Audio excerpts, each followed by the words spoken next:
Oke. Jadi mata kuliah ini itu saya pikir bakal seterusnya online ya.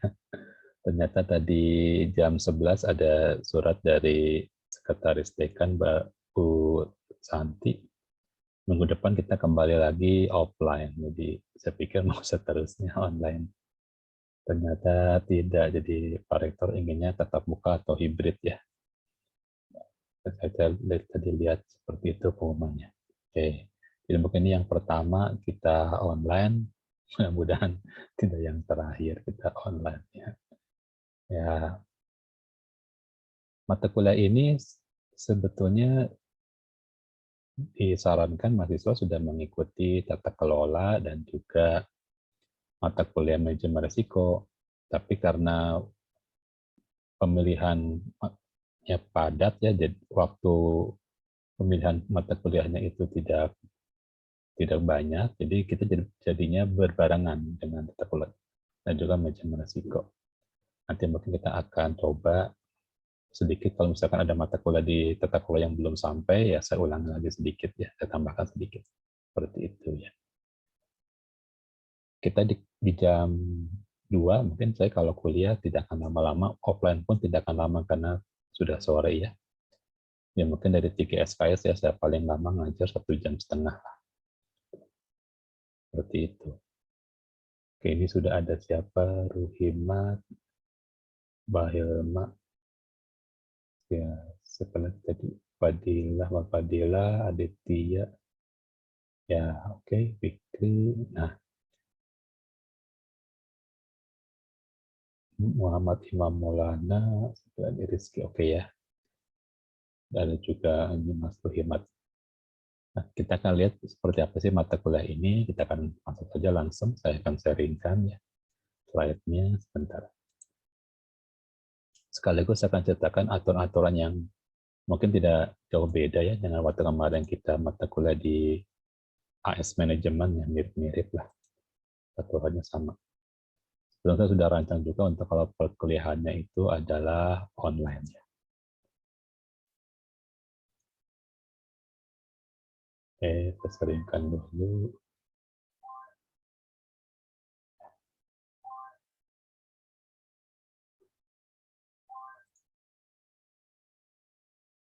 Ya, oke.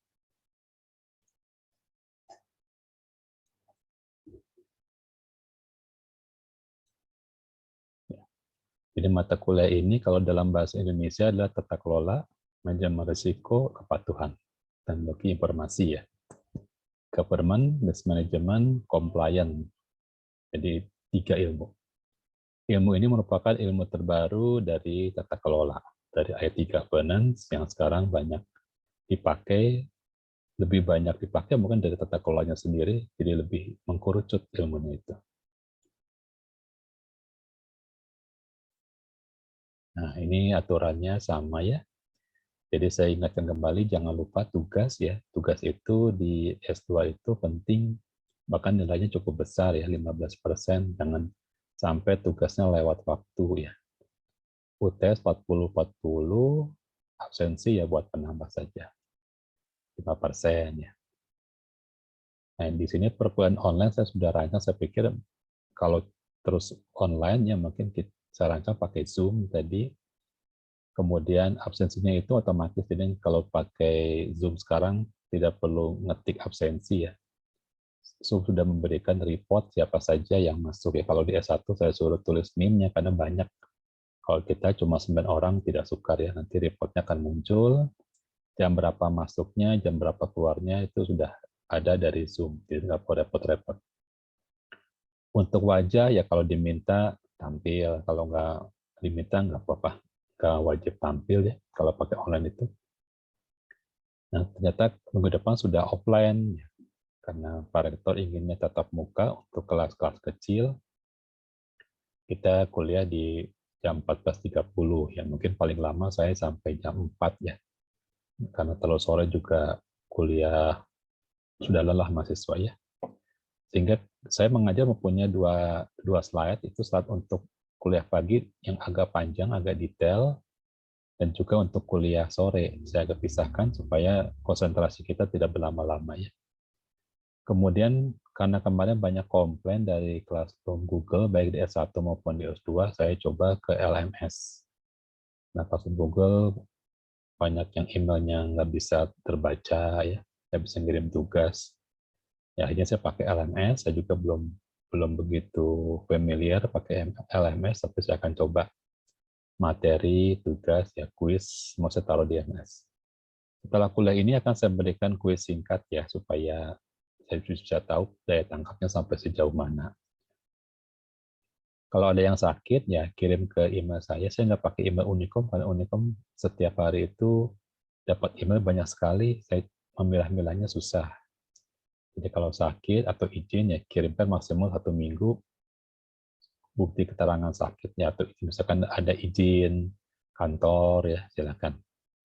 Atau misalkan mau kuliahnya hibrid, ya nanti saya lagi cari kameranya dulu ya, supaya bisa kuliah hibrid dari perkuliahan.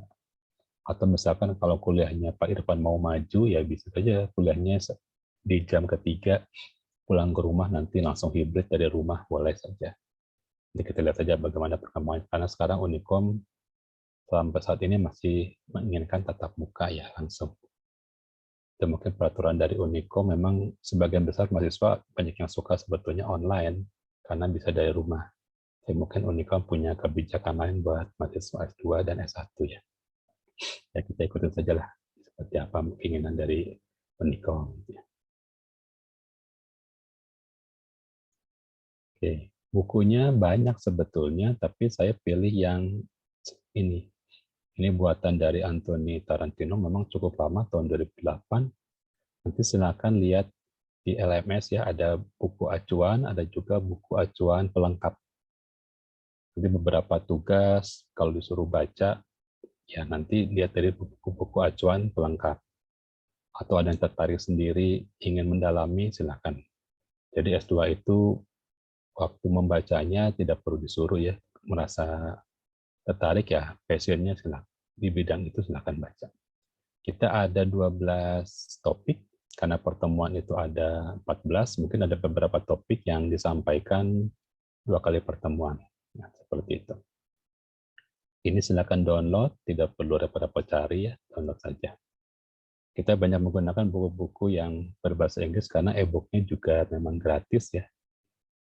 Jadi kalau di-download tidak akan melanggar hak cipta, karena memang dirancang untuk e-book. Oke.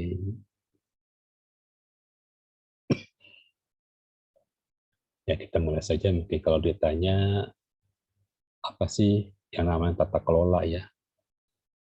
Mengelola suatu sistem informasi pakai strategi ya. Biasanya disebut tata kelola. Mengapa muncul gabungan antara tata kelola dan manajemen risiko?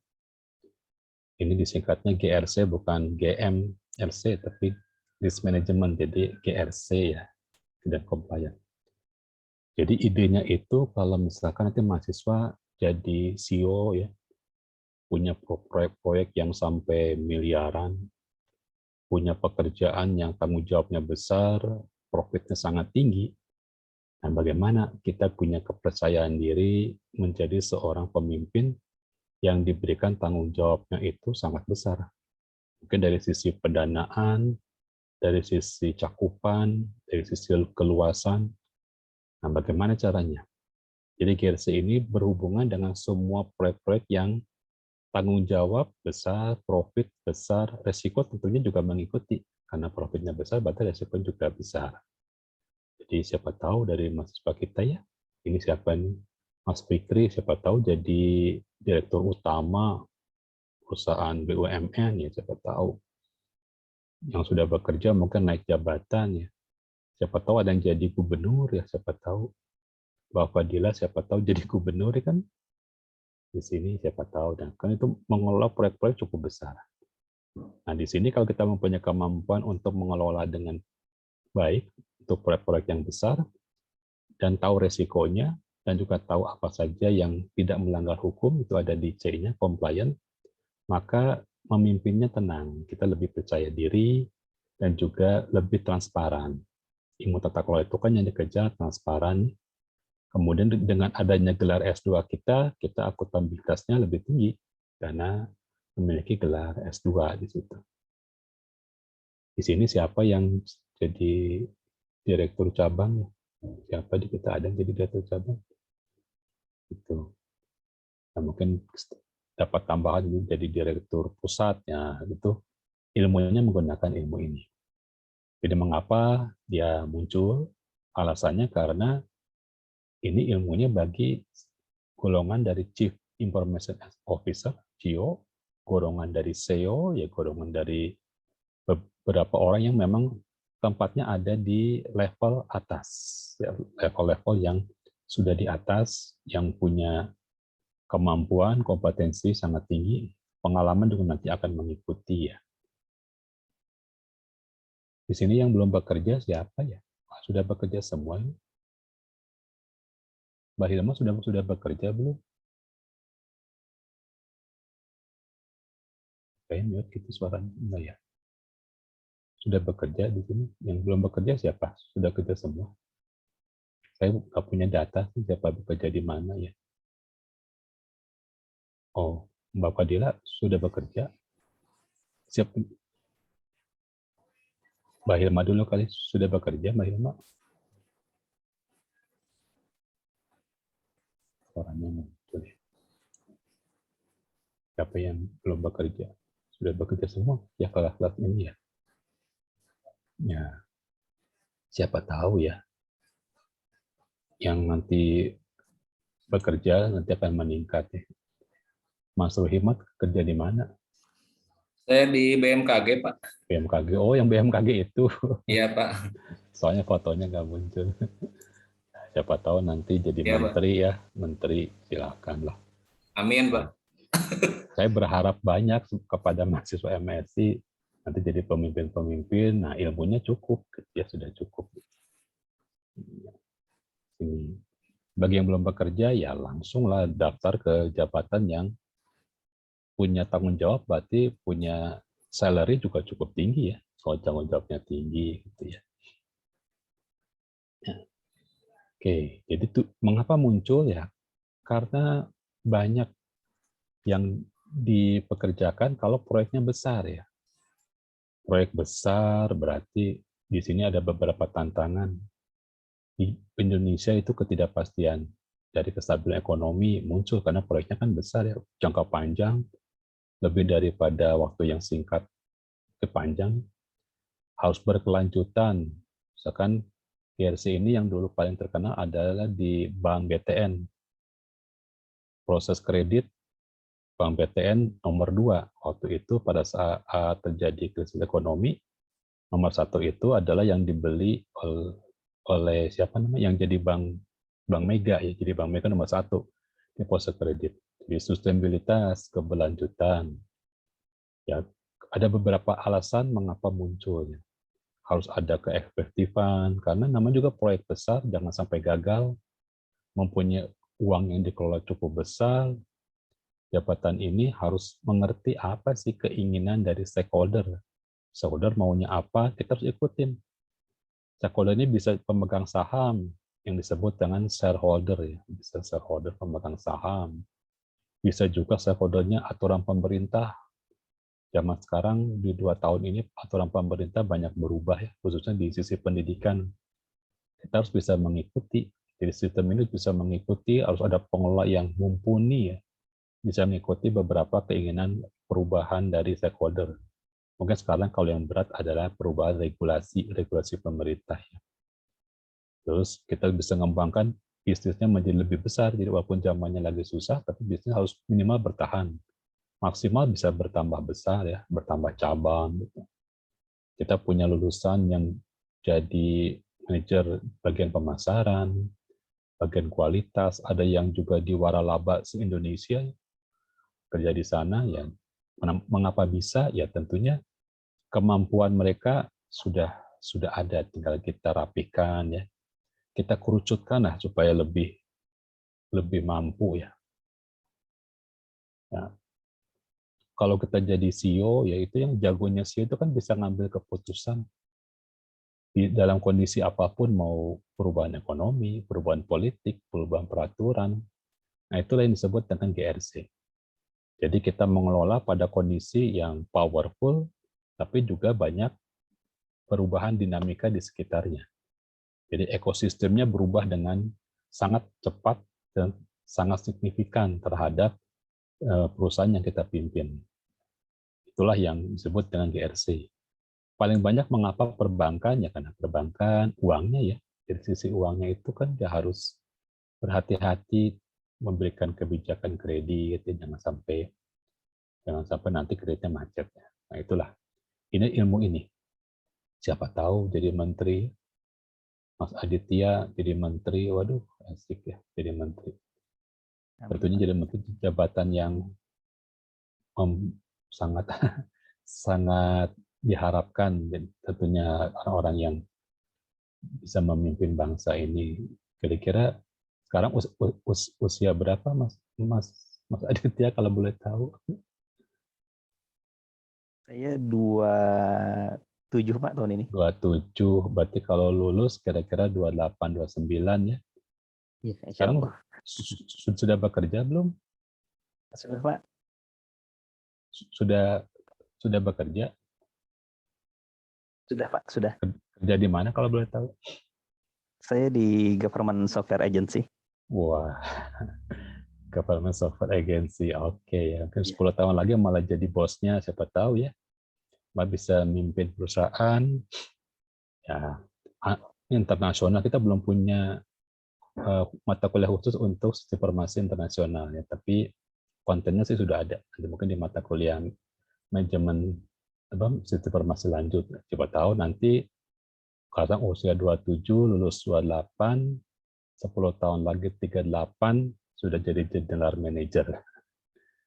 Jadi 38 sudah jadi general manager, nanti usia 40, wah udah nggak tahu tinggal di mana, mungkin sudah tinggal di negara lain kali, dengan penghasilan cukup besar ya. Kita nasib orang kan kita tidak tahu, dan saya berharap banyak dan positif pasti mahasiswa kita bisa mencapai posisi itu ya. Ilmu ini merupakan ilmu pertama ya untuk menjadi orang-orang terkenal nih, menjadi grup-grup CEO. Dulu saya mengajarkan mata kuliah ini di manajer-manajer perbankan, sekarang sudah jadi kepala cabang banyak. Nah, siapa tahu 10 tahun lagi kita ketemu. Ketemu jadi apa gitu ya. Nah, itu seperti itu ya, Mas Aditya ya. Jadi siapa tepat usia muda, umur 40 seperti Sandiaga Uno, usia muda sudah punya perusahaan berapa waktu itu? 7 ya, 7 berapa gitu lah. Ya, untuk mengelolanya butuh orang-orang, bukan dari sisi materinya, tapi kemampuan mengelolanya itu yang saya kagumi ya. Mengelola perusahaan yang cukup besar ya, dan usia muda mumpung masih muda. Kalau dirangkum dalam bahasa Indonesia gampang ya. Mengapa kita butuh GRC dan mengapa GRC muncul? Karena yang dikelola biaya besar, modal besar, resiko besar, tuntutannya banyak. Di Indonesia apalagi tuntutannya banyak. Maka ilmu GRC ini banyak muncul di negara berkembang.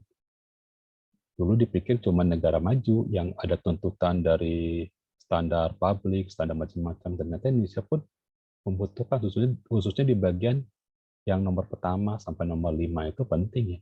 Penting lah.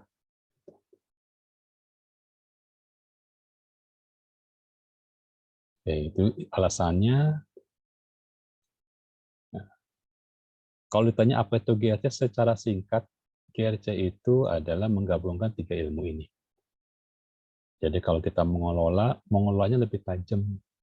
Kalau kita berkendara motor, kendaraan motornya lebih tajam karena kita tahu resikonya apa, tidak akan ngebut sembarangan, memperhatikan lingkungan, ada rambu-rambunya. Ya, kalau kita asumsikan kita sedang berkendara ya, tata kelola itu kan merupakan setirnya, setir dan rem ya. Rem, setir, gas itu merupakan tata kelola. Manajemen resikonya itu ya sensor di mata kita dan di telinga kita. Kita bisa melihat rambu yang ada.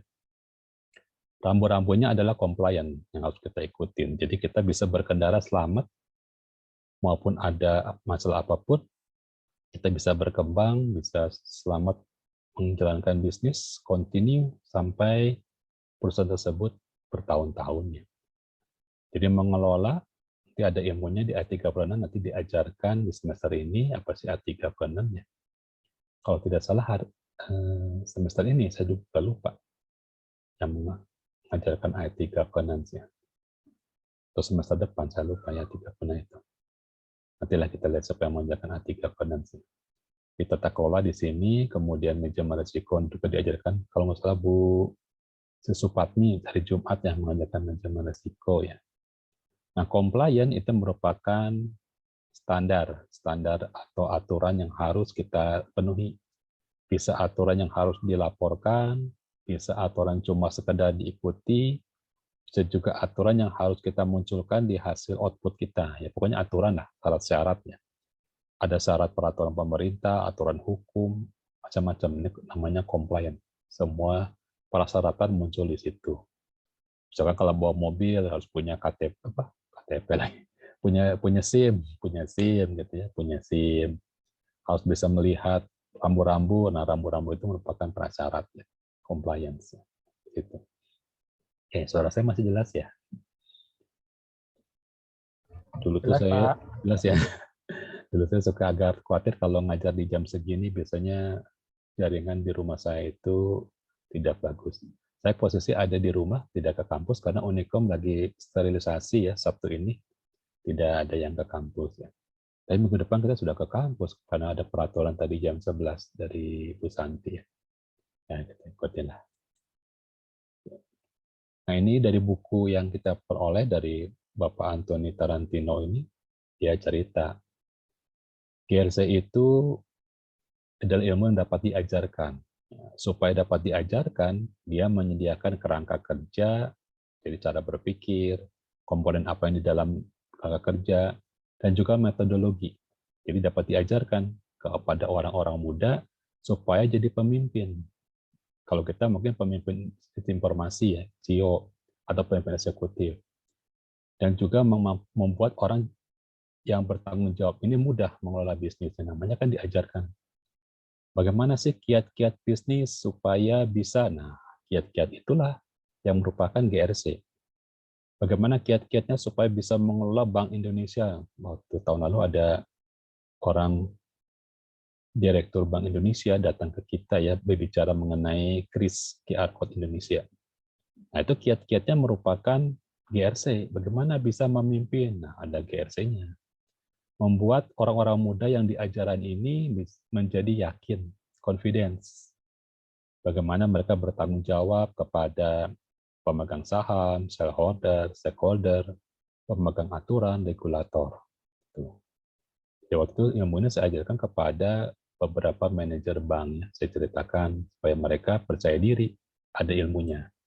Kalau di bank itu biasanya pakai standarnya compliance-nya itu berupa Basel 1, Basel 2, tentang proses mengelola data dan informasi keuangan. Jadi membuat laporan, kapan harus melakukan clearing, nah itu adalah Basel. Ilmu ini juga membahas mengenai fraud. Jadi bagaimana supaya sistem jangan menjadi fraud, maka compliance-nya apa. Jangan sampai terjadi fraud, jangan sampai nanti salah melakukan tindakan yang melanggar hukum, kita akan ceritakan. Gitu. Nah, kalau di Indonesia, ini saya ambil dari satu perusahaan namanya Integrasi Indonesia. Nanti ini akan saya jadikan semacam kuis pendek ya, supaya bisa tahu, nggak susah kuis pendeknya. Ini merupakan pekerjaan yang dilakukan di Indonesia yang berhubungan dengan GRC ya. Misalkan perusahaan ini melakukan screening dari calon karyawan. Dan mereka berasumsi bahwa supaya perusahaan itu bagus, maka karyawannya harus selain skill, juga punya sifat etika yang baik dalam bekerja. Mereka bantu di situ. Mereka juga membantu audit, yang bukan sekedar audit, tapi juga menginvestigasi jangan sampai terjadi fraud. Apa itu fraud? Ya, fraud. Ada yang bisa menjelaskan fraud? Apa itu fraud?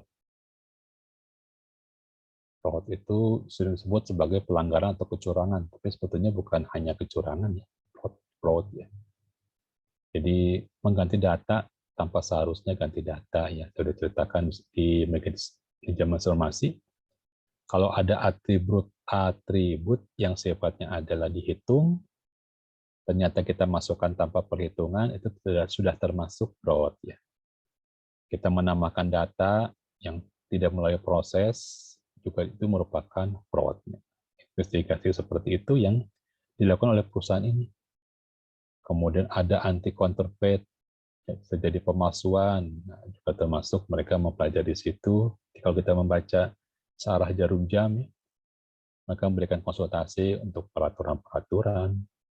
Ada due diligence. Due diligence itu adalah untuk mencermati kalau ada calon nasabah. Calon nasabah kita siapa? Apakah orang baik-baik? Apakah dia punya kekayaan yang dapat dijelaskan? Atau jangan-jangan punya kekayaan yang tidak dapat dijelaskan? Khawatirnya malah money laundry ya. Ini kasusnya sekarang Indra Ken itu kata kemarin saya ketemu dengan kaprodinya hukum, itu terjadi karena masalahnya sumber dari kekayaannya itu adalah sumber yang tidak dianggap jelas ya, tidak dianggap yang baik lah. Jadi dikena peraturan yang karena menggunakan keuangan dengan sumber-sumber yang tidak jelas ya. Ya karena bermain binomo ya seperti itu. Nah, itu juga disebut dengan due diligence. Due diligence dalam bahasa Indonesianya artinya mencermati.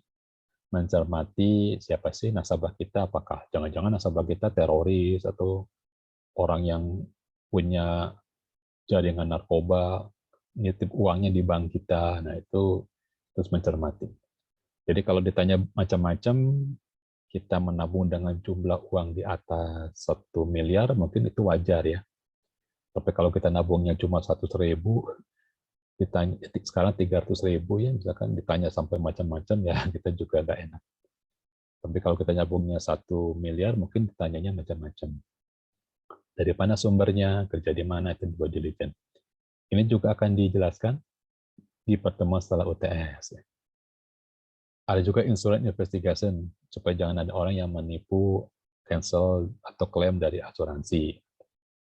Ada aset dan skip tracing. Jadi ilmu ini berhubungan dengan korupsi. Ada yang membeli aset dengan cara tidak benar, yang mungkin asetnya aset bodong, pura-pura punya aset padahal tidak ada, punya pabrik padahal tidak ada, atau kebalikan.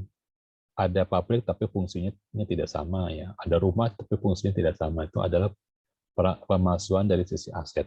Ini ilmu-ilmu ini yang dipelajari di IGRC. Mengapa seperti ini? Karena sistem informasi itu mudah untuk melakukan hal-hal seperti ini ya. Beberapa orang yang melakukan kejahatan itu memanfaatkan kelemahan dari sistem informasi. Jadi kita perlu orang-orang yang jago, jangan sampai kelemahan-kelemahan yang titik-titik lemah tersebut bisa diakali ya. Bukan termasuk keamanan sistem informasi, tapi memang ada prosedur kebijakan yang kurang kuat ya, seperti itu. Di sini kita harus jeli, nanti belajar dari pengalaman, saya akan berikan beberapa contoh supaya tahu bagaimana sih cara menjadi seorang CEO, apa yang harus dipelajari, apa sukarnya, kemudian bagaimana caranya untuk menjadi dengan cara yang tidak berat ya, yang menyenangkan lah. Jadi bukan berarti jadi CEO itu harus berat, tidak, tapi harus jeli ya, harus jeli, punya kemampuan intelektual yang tinggi, punya pengalaman yang cukup, dan juga yang penting punya sense, punya apa sih itu ya, kepekaan, punya kepekaan itu suatu masalah. Itulah itu ide mulianya dari mata kuliah ini ya.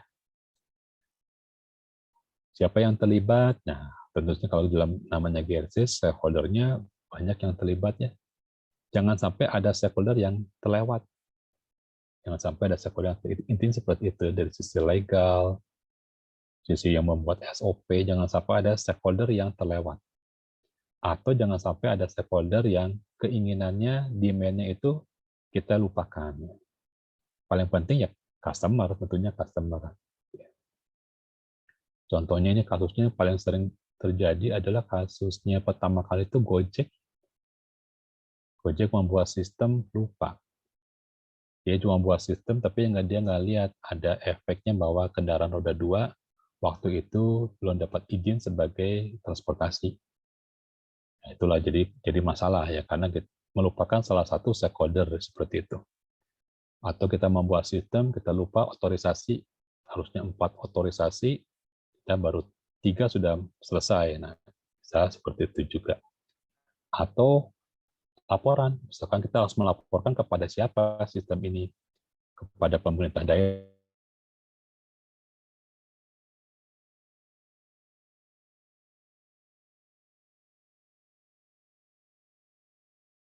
itu kita suka melupakan stakeholder itu orang tua ya.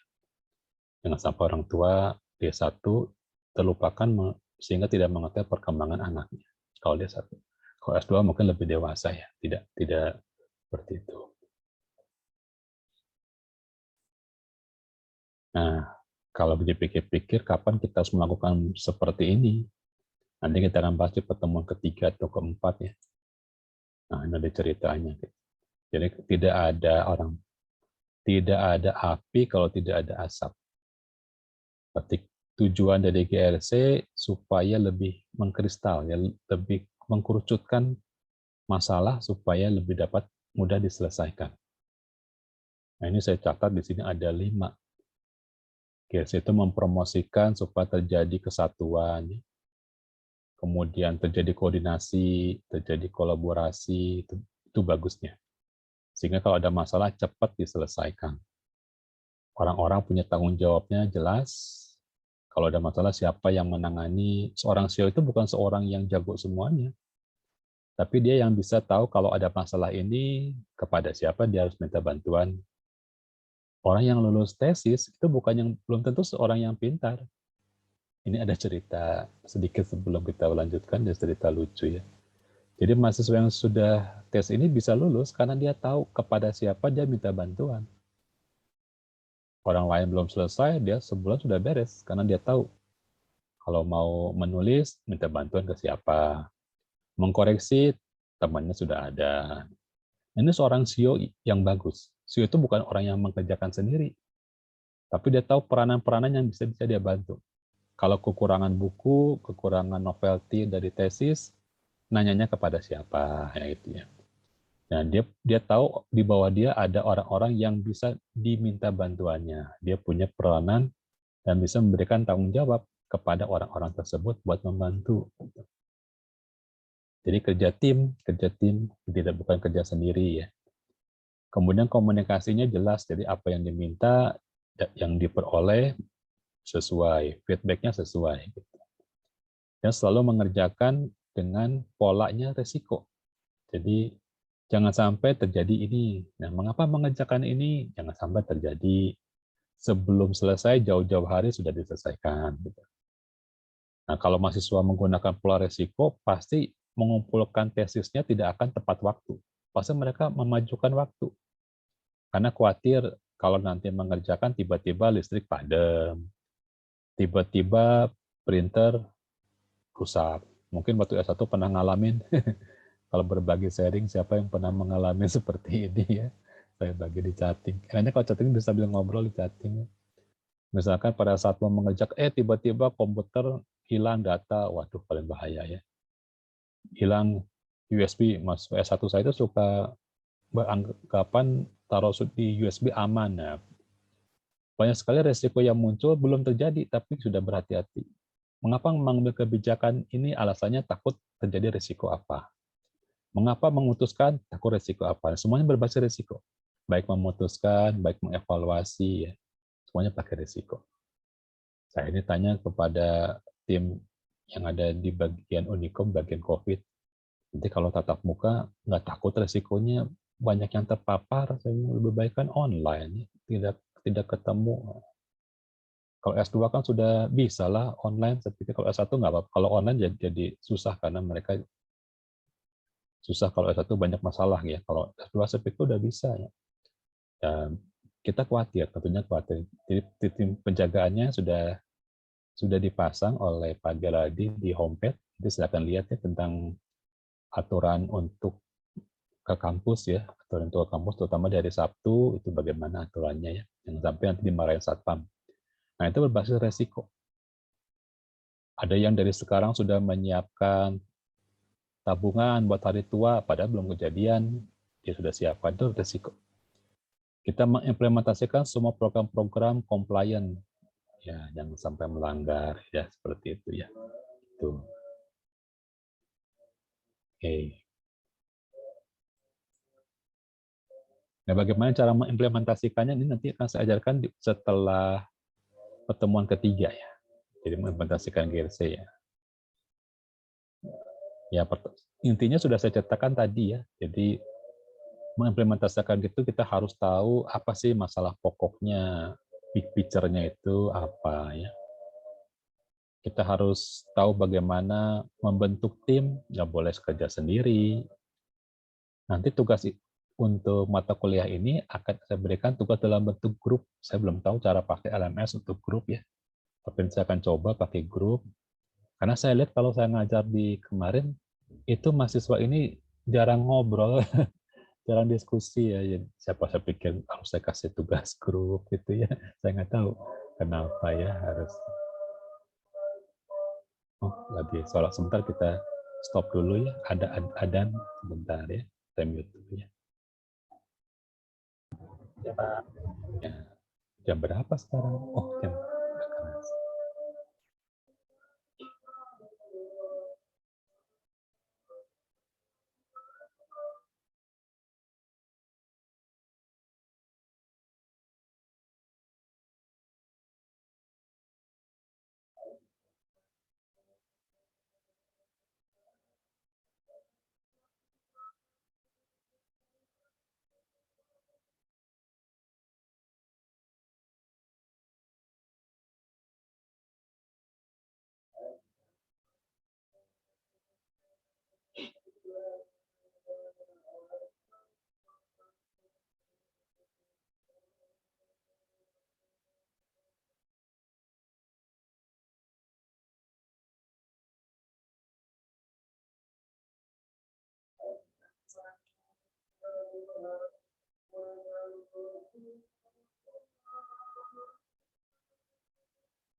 Oke, kita lanjutkan ya.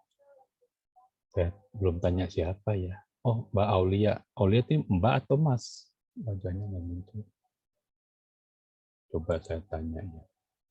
Mbak Aulia ini. Kalian saya ingin tahu. Oke, kalau bisa mengunculkan wajahnya saya ingin tahu. Nah, Iya, Pak.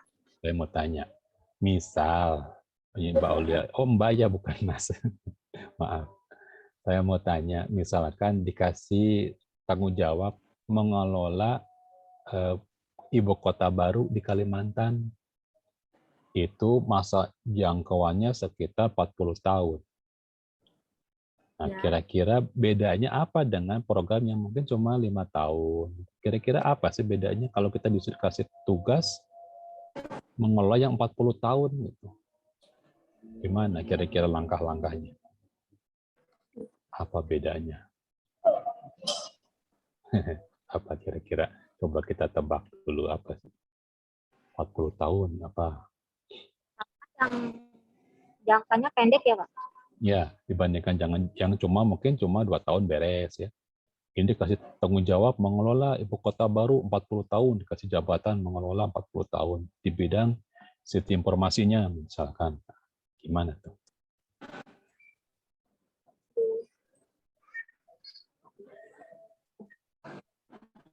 Mungkin waktunya lebih sulit untuk mengolah yang Ya, apa ya, yang 5 tahun ini daripada yang 5 tahun tadi. oke. Lebih sulit ya.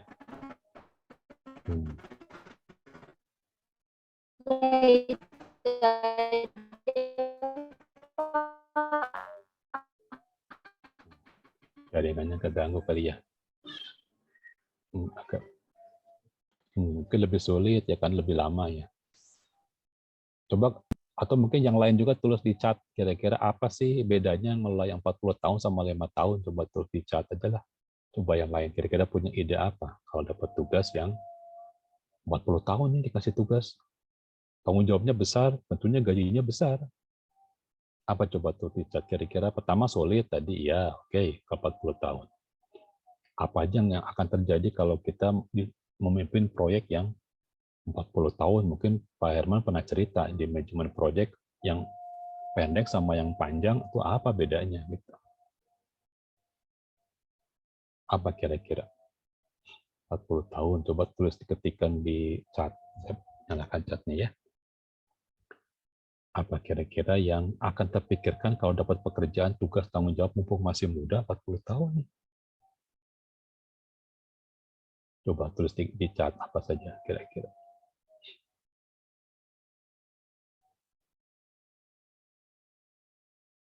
Bisa tulis, saya kasih waktu 5 menit lah, jangan lama-lama.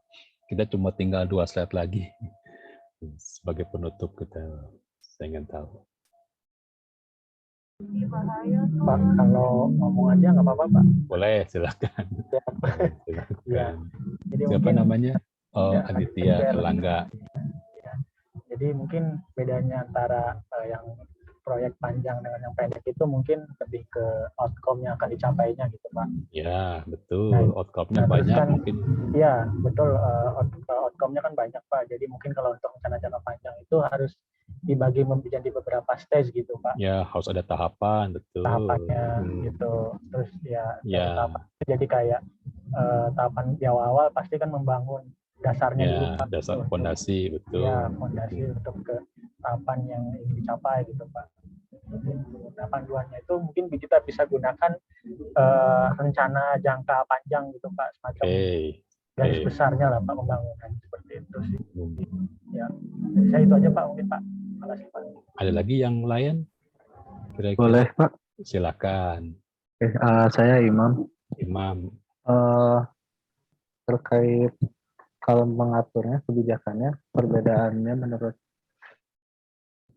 saya kalau yang 40 tahun itu udah harus memikirkan berarti akan menghadap tergantung sistem pemerintahannya juga sebetulnya. Cuma kalau di contoh di Indonesia berarti udah harus memikirkan dia akan menghadapi regulasi yang berbeda-beda dari paling penting ya, regulasi berubah sesuai dengan pemerintahan, sesuai dengan pimpinan, betul ya. Kalau di Indonesia misal presiden tiap 5 tahun sekali, 5 tahun sekali kan. Harus di berarti kalau 40 tahun ada 8 kali mungkin paling banyak atau 20 Jadi tinggal Iya. dibagi 10 itu bagi 5 ya. Iya betul Pak. 80 Jadi tahun. Oke. udah harus dipersiapkan akan menghadapi regulasi yang kemungkinan berganti-ganti.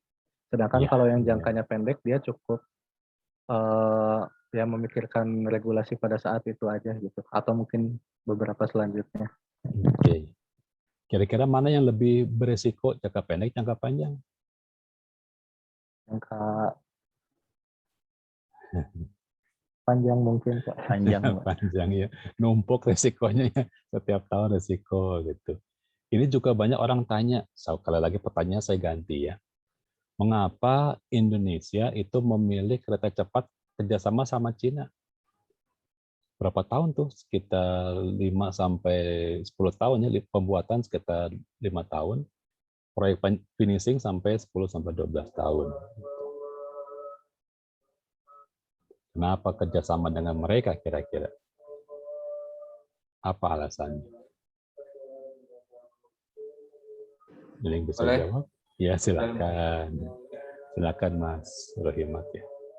Kalau menurut saya Pak, ini terkait dengan dukungan finansial yang cukup besar dari Cina. Betul. Tentunya kita mengadopsi juga kebutuhan mereka di Indonesia, Pak. Karena tidak bisa dipungkiri juga bahwa mereka sebenarnya mengharapkan sumber pendapatan juga dari luar. Artinya mereka membangun sumber-sumber usahanya dari negara-negara yang bisa dijadikan investasi bagi mereka gitu Pak. Nah, kalau kita sendiri kenapa memilih mereka, itu kan alasan dari Cina ya. Kenapa kita memilih mereka? Apa alasannya kenapa kita pilih dia? Kalau menurut saya Pak, pertama dari sisi tenaga kerjaannya juga mereka sebenarnya mungkin dibandingkan dengan negara-negara di Eropa, tentunya standar upah untuk tenaga kerja dari Cina itu bisa dibilang relatif lebih murah gitu Pak. Oke, jadi karena lebih murah kita pakai mereka ya. Ada lagi yang mau bercerita ya? Kenapa kita pakai mereka itu? Kenapa ya? Kalau ya silakan. Siapa? Ini Pak, saya sempat baca sebelumnya sempat baca di berita di sebuah warta kalau misalkan alasan pemerintah kita memilih Cina itu karena mereka menawarkan tanpa jaminan gitu untuk bantuan mengenai pembiayaannya. Tanpa agunan gitu ya? Ya betul. Agunan, oke.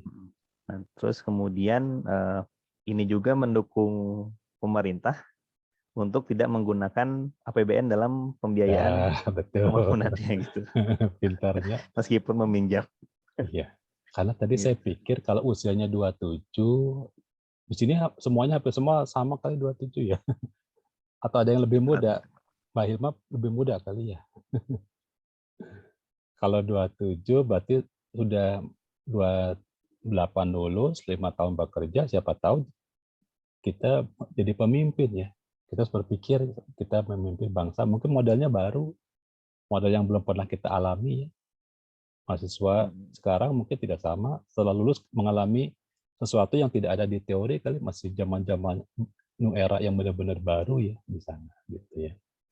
Ya, salah satu yang menjadi alasan kita memilih adalah karena grupnya Cina itu sudah membangun sekitar sampai 200 kereta api yang sama. Jadi dia sudah membangun, dianggap sudah pengalaman. Jadi kenapa kita mempercayakan? Karena grupnya itu sudah ngebangun sekitar 200 sampai 300 sampai 280. 280 kereta cepat yang bentuknya sama, bentuk pondasinya, tanahnya juga berbeda-beda, sehingga kita agak percayalah. Nggak percaya sepenuhnya ya. Agak percaya setidaknya mereka sudah tahu resikonya gitu ya. Sudah tahu kalau begini bagaimana. Karena mereka pengalaman, kita pinjam pengalamannya. Itu ya. Jadi kenapa kita pakai mereka, dan tadi betul harganya murah ya. Tidak masuk APBN karena mereka sistem pembayarannya itu ditalangin dulu lah kira-kira bahasa mudahnya ya, tidak pakai agunan lagi. Karena kita juga percaya, kita kalau bangun sesuatu pasti dipercayakan kepada orang yang sudah pengalaman, sehingga banyak keuntungan yang tidak muncul. Baik sebalik, banyak resiko yang tidak muncul, banyak keuntungan yang kita peroleh gitu ya. Itu keuntungannya. Jadi proses GRC itu lama, kemudian bertahap. Di sini bertahap disebutnya gradual proses, bertahap. Kemudian juga kita harus punya pengalaman, jangan sampai ada risiko-risiko muncul. Biaya juga harus diketat, jangan sampai risiko pembiayaan bertambah gara-gara salah pekerjaan. Nah, itulah yang disebut dengan GRC. Jadi nanti mahasiswa setelah jadi bos, jadi pemimpin bangsa, itu akan menghadapi program yang panjang, dana besar, ya, tanggung jawab besar. Nah, itu kita tidak khawatir. Kalau kita ingat mata kuliah ini, prakteknya mungkin berapa tahun lagi, ya, ingat teori ini akan terpakai. Seperti itu ya. Kira-kira kita pindah ke ibu kota baru tahun berapa ya? Saya jadi lupa. Tahun berapa kita pindah ya? Ada 2000 berapa kita? Bertahap, Pak. Bertahap ya. Paling cepat Iya. tahun berapa ya? 2024, Pak. Kalau 2024. yang dibaca. Oh gitu. Kalau BMKG bakal pindah nggak nanti? Bakal pindah, tapi paling akhir, Pak. Kita di tahap terakhir. Oh gitu. Sudah ada tahapannya ya? Iya, Pak. Wah, Jadi Unicom. Wah. Gimana tahapannya? instansi juga enggak sekaligus pindahnya. Kalau mall pindah kali ya, mall mah. Udah pindah duluan, Pak. Pindah duluan ya. Nah, betul. Nggak tahu Unicom gimana kalau pindah, masih laku nggak? Sana pasti ada universitas baru ya. Ya itulah. Tapi saya agak khawatir pindah ke sana malah jadi dekat negara tetangga. Berarti ya kita pindah wisatawan gampang kali ya. Mau ke Thailand, mau ke Malaysia, aduh enak kali ya. Mungkin ya tahun 2024. Nah itu alasannya kenapa kita pakai GRC ya. Jadi mahasiswa nanti kalau sudah lulus jangan khawatir kalau dikasih proyek besar ya. Ilmunya kita sudah ada ya, ilmu sudah tinggal kepercayaan dirinya. Nah, dalam 14 kali pertemuan saya akan memberikan contoh-contoh bagaimana memperkuat kepercayaan sumber daya manusia di bidang informasi untuk mengelola proyek-proyek yang besar. Kadang-kadang nanti mungkin saya akan mengundang dosen tamu yang sudah pengalaman di bidangnya ya, supaya mereka bisa bercerita kalau mereka di usia muda punya tanggung jawab yang besar dan mereka bisa mengelola. Saya akan minta bukan menceritakan cerita indahnya, tapi bagaimana cerita susahnya mereka membangun sistem bertahun-tahun seperti itu. Ini ada 6 hint, 6 tip itu kita mengimplementasikan GRC. Ini kan saya bahas nanti di pertemuan ketiga keempat, tapi intinya kita harus tahu bahwa kondisi dalam jangka waktu panjang itu pasti banyak ketidakpastian. Sangat kompleks ya. 40 tahun, bayangkan kalau tahapannya nggak dibagi, kompleks sekali. Dan bukan sekedar teknologi bukan sebagai tool, tapi benar-benar dimanfaatkan. Teknologi itu sumber informasi dimanfaatkan, sumber data jangan sampai salah. Dan berpikirannya harus new era ya, berpikiran yang ke depan yang sudah harus dilakukan oleh generasi ini ya. Generasi milenial kan umur segini ya. Ya betul kan, milenial itu kan dimulai dari usia 27 ya, kalau nggak salah. Generasi milenial itu. Kalau mahasiswa S1 kan generasi apa namanya? X ya, generasi yang di usia sekitar 19 ya. Kalau milenial itu 27 ya, sampai 40 kalau nggak salah, saya lupa. Nah ini cara yang keempat, harus punya kemampuan untuk menggerakkan supaya memperoleh keuntungan atau value. Value ini bisa intangible, bisa tangible, yang bisa menguntungkan di masa depan. Ya, seperti itu.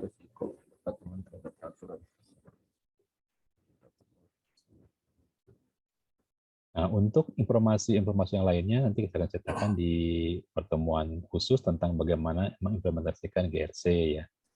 Nanti bagaimana cara melakukan audit, seperti apa. Meskipun ada mata kuliah manajemen audit, manajemen risiko, nanti kita akan lihat bagaimana caranya untuk melakukan program ini ya. Bagaimana kerja tim sih? Nanti saya akan simulasikan misal mahasiswa dibagi jadi berapa kelompok mengerjakan tugas, itu simulasi. Jadi jangan ngambek kalau disuruh kerja kelompok di zaman online ya. Kalau offline kan gampang. Mahasiswa kita berbeda-beda tempat, mungkin bisa kerja kelompoknya mungkin di jam 10 sampai jam 12 itu kan ada waktu kosong kerja kelompok. Itu simulasi, bagaimana sih memimpin sistem dengan kerja kelompok. Nah, mahasiswa itu kebanyakan susah untuk kerja kelompok karena kemampuan mandirinya lebih kuat.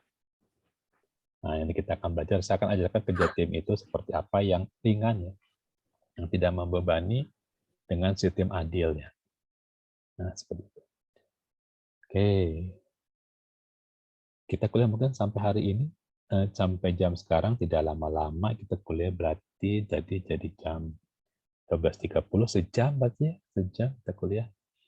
Seperti ceritakan saya punya 2 slide, kalau waktu sore mungkin lebih singkat, kalau untuk waktu pagi, siang saya lebih panjang, supaya tidak lelah. Gitu. Oke, saya stop dulu. Kita masuk sesi pertanyaan, kalau ada yang mau bertanya, silakan. Sekali lagi, absensi itu otomatis dari Zoom, saya nggak perlu repot-repot mengabsen, nanti Zoom akan memberikan laporan siapa saja yang hadir, berapa menit hadirnya, jam berapa masuk, jam berapa keluar. Tuh dari sana. Oke. Ada yang, tampilannya bagus juga yang baru ini. Saya baru tahu. Nah, ada yang mau tanyakan sampai di sini? Silahkan kasih waktu mungkin 3-5 menit atau ada yang mau ditanyakan. Ya ada Pak. Ya, silakan. Ya, saya sekarang lagi kerja di perusahaan outsourcing. Oh iya. Nah, lagi ditugaskannya di sebuah bank. Iya. Nah, yang namanya fraud itu memang nggak boleh ada sama sekali di sini tuh. Fraud itu memang sangat yang nggak boleh sampai ada ya. Jadi tiap development itu. Nah, terkait fraud, saya tuh mikir dari kan saya bisa akses ke production juga, kayak data-data transaksi dan sebagainya. Nah itu kan kalau saya melakukan hal yang melanggar kan, berarti apakah kaitannya langsung ada ke governance-nya langsung itu ya Pak Yefri. Jadi mungkin ada kayak berarti sebuah perusahaan itu memang udah harus saling integrasi satu sama lain sama governance. Terus kan di Indonesia itu ada lembaga kayak lembaga penjamin simpanan, terus ada ada OJK. Nah itu contoh dari penerapan GRC bukan ya Pak? Ya, gitu ya. Jadi GRC itu yang paling sering di Indonesia itu adalah menanggapi yang namanya SOD. SOD itu segregation of duty. Jadi ada orang yang bisa melakukan proses transaksi sangat panjang. Dia bisa punya wewenang untuk membuka data, mengganti data, dan mengizinkan proses perubahan data. Nah itu cara ngeceknya ya kita harus punya logbook ya. Kita harus ngecek jangan sampai orang tersebut ada di dalam sistem kita. OJK biasanya akan melihat dengan cara apa? Mereka tidak lihat sistem, tapi mereka melihat logbook otorisasi. Siapa yang otorisasi dari setiap tahapan. Misalkan kita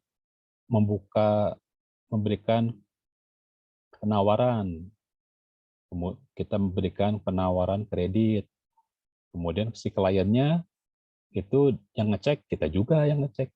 Nah, yang ACC kita juga. Nah, itu tidak boleh. Itu adalah SOD, segregation of duty, tidak ada pemisahan untuk tanggung jawab. Nah, kalau contoh-contoh fraud kira-kira apa yang ada di sana? Contoh-contoh kegiatan yang dianggap fraud. Apa kira-kira?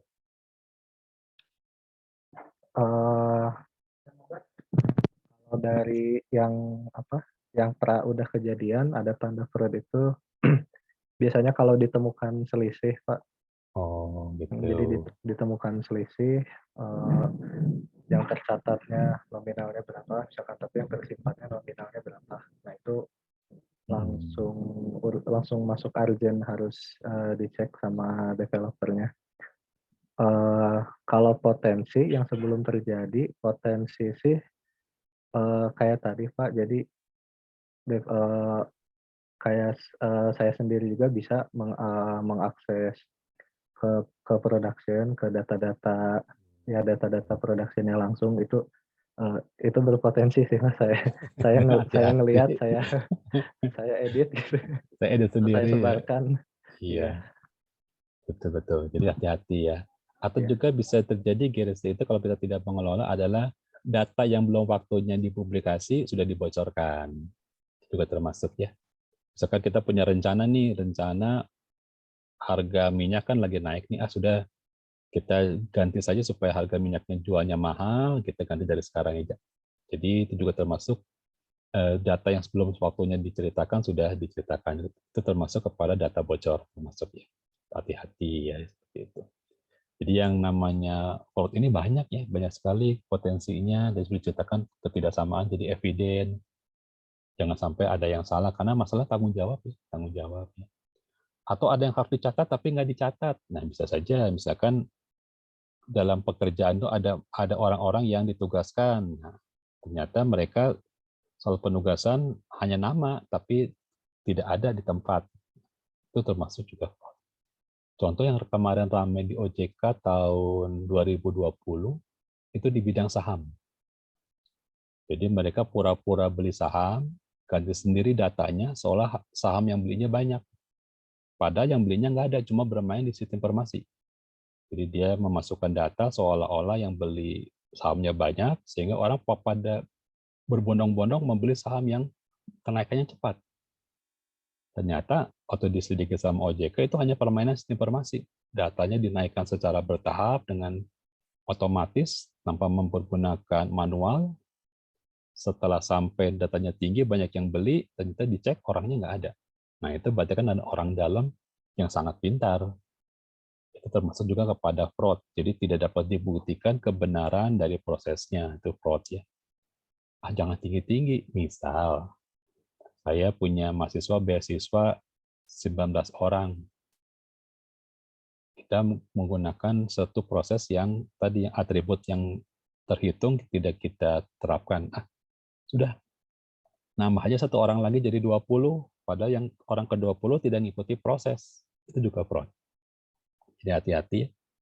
Setiap yang tidak mengikuti proses dengan benar, itu bisa jadi fraud. Udah nambah aja satu.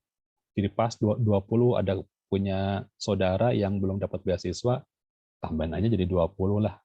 Padahal dia nggak ikut proses. Nah, itu tidak boleh. Itu termasuk fraud juga. Jadi fraud itu tidak harus kelihatan gede-gede, yang kecil juga bisa. Itu nanti kita akan bahas lagi mengenai fraud cukup banyak. Saya kembali bicara sama Kaprodi dari hukum. Dia juga mau kalau diminta untuk memberikan cerita tentang apa sih potensi-potensi yang bisa menjadi tindak pidana hukum. Saya juga baru tahu ternyata orang somasi itu kemampuannya adalah orang yang bisa membuktikan fraud, tapi juga kemampuannya orang yang melakukan fraud. Ternyata seperti itu ya. Oke. Ada yang mau tanya lagi tadi di outsourcing ya, wah berarti yang namanya tanggung jawab dan kepercayaan dipegang teguh ya. Jadi ketemu FPD cepat-cepat pasti diperbaiki karena namanya juga kepercayaannya. Outsourcing sekali nggak percaya, waduh susah cari langganan lagi ya. Tuh outsourcing. Iya, Pak. Oke, terima kasih. Tadi siapa namanya ketutupan? Imam, Pak. Imam. Oh ya, ini bentuk kelasnya lucu, tapi namanya hilang kalau fotonya muncul. Oke lah, saya sambil coba teknologi baru lah di sini. Oke, mungkin saya pikir cukup ya. Minggu depan kita tatap muka lagi ya, dan hibrid. Saya nggak tahu hibridnya apakah bagaimana, karena faktor Unicom mengikuti perubahan yang ada di Bandung, ada di Kota Madya Bandung. Oke, kalau tidak ada, saya tutup. Terima kasih sudah hadir. Tadi yang datang paling pagi itu Mbak Fadila, terima kasih sudah paling pagi datang. Saya tutup. Selamat siang. Semoga sehat-sehat selalu. Wassalamualaikum warahmatullahi wabarakatuh. Waalaikumsalam. Ya, silakan Liv ya. Terima kasih, Pak. Terima kasih sama-sama.